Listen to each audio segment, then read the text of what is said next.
ये तार भाई बोल तारा इस्लाम भाई तो खुदूं माजार भाई बोला दे सीढ़ी कर दे चले भाई बोला दे माजार भाई बोल माजार भांग दे ना एक बार শাহজালালের মাজারে বোমা মারছিল আমি বক্তব্য দিয়েছিলাম তোমরা বোমা মারছো শাহজালালের মাজারে আগুন ধরেছে কিন্তু তোমাদের গদিতে জ্বলেন না ভাই মুজ খবর ইয়া আর দুঃখ টানি লজ জানো না আমার আল্লাহ বলেন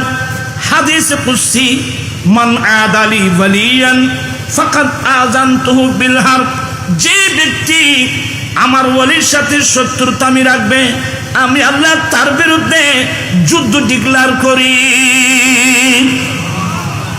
ওলির মাজার বোমা মারার জায়গা না এটা জিয়ারতের জায়গা বালস্তাদের কাছে লেখাপড়া করোগা হ্যাঁ অনেক মাজারে শরীয়ত বিরোধী কাজ হয় সংস্কার করো আমরা একমত কথা বলছেন না কেন তুমি মাজার ভাঙতেছো কেন তোমাকে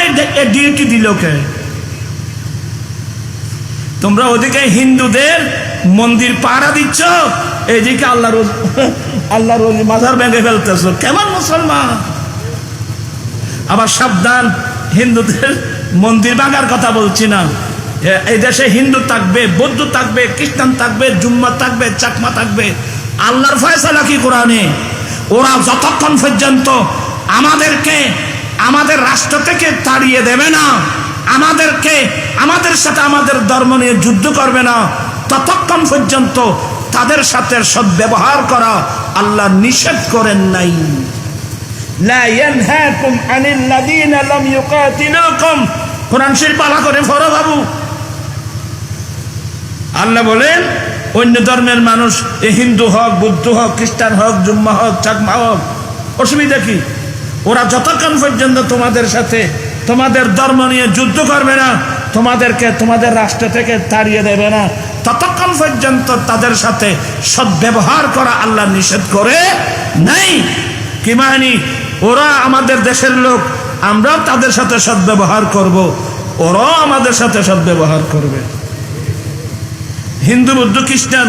সে আরে ব্যবসা করতে পারে না হিন্দুর দোকানে মুসলমান কর্মচারী নেই অনেক মুসলমানের দোকানে হিন্দু কর্মচারী নেই চাকমা কর্মচারী নেই সমস্যাটা কি আল্লাহ কোরআন কি বলছে তোমরা কি করতেছ এখানে আমাদের দেশে হিন্দু আছে বৌদ্ধ আছে আমাদের সময় কোনো সমস্যা নেই সমস্যা আছে কোনো সমস্যা নেই আমরা আমাদের ধর্ম মোতাবেক চলবো ওরা ধর্ম নিয়ে চলবে ওগুলো নিয়ে আমাদের কথা বলার দরকার থাকে আসলে অনেক সমস্যা দেশের মধ্যে মানুষের রুচি নষ্ট হয়ে গেছে মন মানসিকতা বিকৃত হয়ে গেছে যারা না বুঝে আল্লাহর ওলির মাজারের উপর আক্রমণ করছো তোমরা তাড়াতাড়ি তওবা করে ফিরে আসো নতুবা দেখবা তোমার হাত প্যারালাইসিস হচ্ছে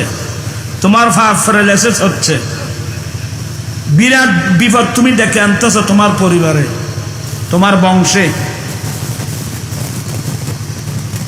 আর এগুলো তোমার কাজ যাই হোক আমি অনুরোধ জানাবো যদি ইসলামী আপনি আলেম হন এখন তো নির্বাচিত কোনো সরকার নেই প্রধানমন্ত্রী চলে গেছে এখন তো বানিয়েছে একটা কি অন্তর্বর্তীকালীন সরকার এটা তো মানুষের নির্বাচিত কোনো কিনা একটু অপেক্ষা করো দেশের নির্বাচন আসুক একটা সরকার গঠিত হোক সরকার যখন গঠিত হবে প্রয়োজনে এই দেশের মধ্যে আলেম ওলামাদেরকে নিয়ে একটা বোর্ড গঠন করে যেমন আমাদের দেশে একটা ইসলামিক কি আছে ইসলামিক ফাউন্ডেশন আছে আলেম ওলামাদেরকে বোর্ড নিয়ে তোমরা দরখাস্ত দিতে পারো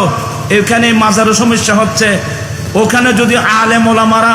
ফতোয়া দিয়ে যদি যেটা রায় পেশ করবে কাজী ও কোজা চিফ জাস্টিসের মাধ্যমে যে ফয়সালা করবে সেই ফয়সালা তুমি করতে পারবে না ফয়সালা করবে কাজী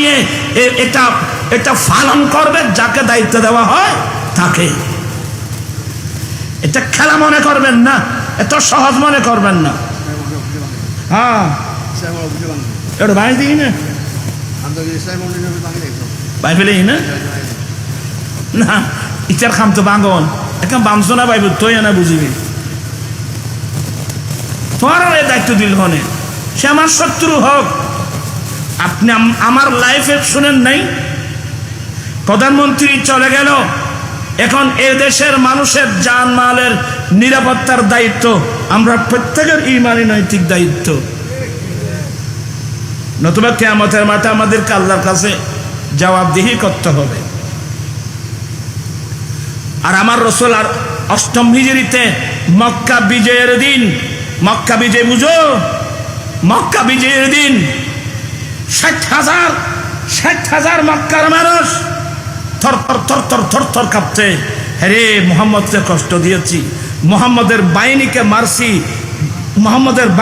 মারছি, লুট করেছি। ওরা জন্মস্থান ত্যাগ করে মদিনায় চলে যেতে বাধ্য হয়েছিল, তাদের সম্পদ আমরা লুট করেছি, মারছি, আক্রমণ করছি, নির্যাতনের স্টিম রোলার চালিয়েছি। হ্যাঁ আজকে সে মক্কা তো মুহাম্মদের হাতে চলে গেল, মুহাম্মদের বাহিনীর হাতে চলে গেল।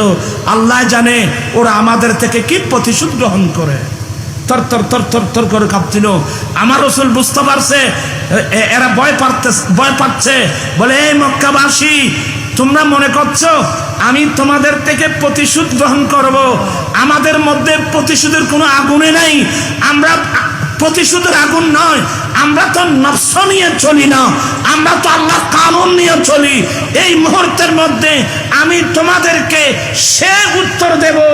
যে উত্তর ইউসুফ আলাইহিস সালাম নিজের ভাইদেরকে দিয়েছিলেন, লা তাসরিবা আলাইকুমুল ইয়াউম, ভাইয়া আজকে প্রতিশোধ নয়, সাধারণ ক্ষমা ঘোষণা করলাম।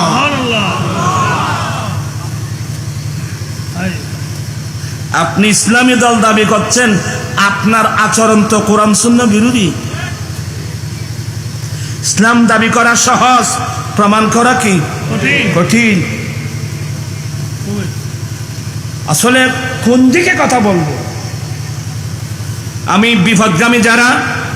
আপনি মাজারের উপর আপনি আক্রমণ শুরু করছেন কেন? তোমার সম্পর্কে তোমার কাছে কোনো আইডিয়া আছে? এগুলো তো আলেম ওলামায় দেশে আছে না, মুয়াজ্জিন মুফতি আছে না, এটা তোমার কাজ। আমি সবাইকে সতর্ক করছি, আল্লাহ সবাইকে সত্যিকার ইসলাম বুঝে মেনে চলার তৌফিক দান করুন, আমিন। আর প্রতিশোধ না না না না, ক্ষমাই মহত্বের লক্ষণ। আমার উম্মুল মুমিনিন মা আয়েশা বলছেন, আমার নবীর বড় আদর্শ ছিল, আমার নবীর ব্যক্তিগত বিষয়ে যত আক্রমণ করা হোক আমার রাসূল জীবনে কোনোদিন কারো থেকে প্রতিশোধ গ্রহণ করে নাই। ওয়ালাকিন ইয়াফু ওয়া ইয়াসফাহু, আমার দয়াল নবীর আদর্শ হলো কি করে দেওয়া। আমরা এই নবীর আদর্শ নিতে চাই কি চাই না? দুই হাত উঠাই বলতে আমরা চাই কি চাই না? আল্লাহ তুমি কবুল করো। এই একটা আদর্শ গ্রহণ করতে পারলে মিলাদুন নবীর মাহফিলে আসা তো সার্থক হবে।